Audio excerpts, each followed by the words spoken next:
বিসমিল্লাহির রহমানির রহিম।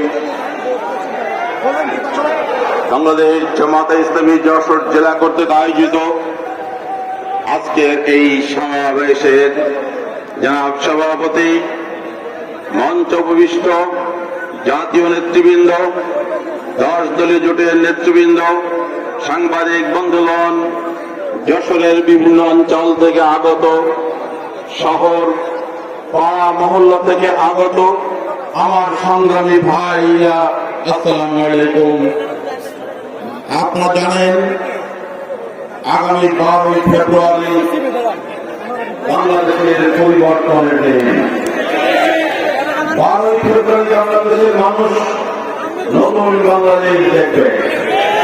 12 ফেব্রুয়ারি নির্ধারিত হবে বিশেষ করে যশোরের মাটি চাঁদাবাজদের দখলে থাকবে কিনা, যশোরের মাটি মাদক সখীদের মাদক ব্যবসায়ীদের দখলে থাকবে কিনা, যশোরের মাটি দীর্ঘদিন ধরে নেতৃত্ব কর্তৃত্বের নামে যশোরের মানুষের উপরে জুলুম করা নেতৃত্বের হাতে থাকবে কিনা। 12 ফেব্রুয়ারি নির্ধারিত হবে যশোরের মানুষ তাদের নিরাপত্তা চায় কিনা। 12 ফেব্রুয়ারি নির্ধারিত হবে যশোরের মানুষ নির্বিঘ্নে ব্যবসা বাণিজ্য পরিচালনা করতে চায় কিনা। 12 ফেব্রুয়ারি নির্ধারিত হবে যশোরের মানুষ সর্বসম্প্রদায় মিলেমিশে একাকার হয়ে বসবাস করতে চায় কিনা। আমার প্রিয় যশোরবাসী, আজকে সিদ্ধান্ত নেওয়ার সময় এসেছে।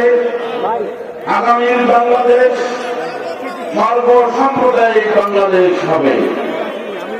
যশোরবাসী সহ সারা বাংলাদেশের মানুষ আজকে বাংলাদেশ জামাত ইসলামের উপর আস্থা বিশ্বাস এনেছে।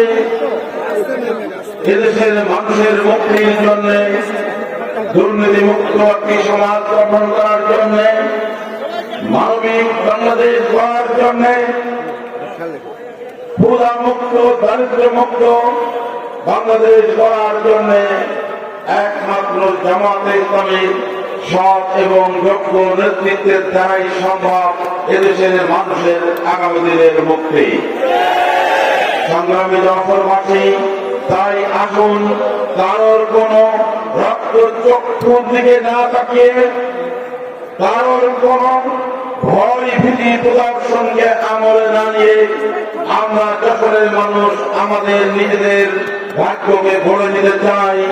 আমাদের এই সংগ্রামের সামনে আগামী 12 তারিখের এই নির্বাচনে যারাই আমাদের এই সামনে বাধার সৃষ্টি করবে, যারা ভোটারদেরকে ভয় ভীতি দেখাবে, যারা ভোট কেন্দ্র দখলের চিন্তা করছেন, কেউ যদি ভোট কেন্দ্র দখলের পায়তারা করেন, তাহলে তাদের পরিণতি হবে অতীতে যারা ভোট কেন্দ্র দখল করে মানুষের করে জুলুম করে মানুষকে হত্যা করে তাদের দলীয় সর্বশক্তি, দলীয় কাটার সহ সরকারের সমস্ত বাহিনীকে ব্যবহার করেও তারা এদেশের মুক্তিকামী জনগণকে দমিয়ে রাখতে পারে নাই।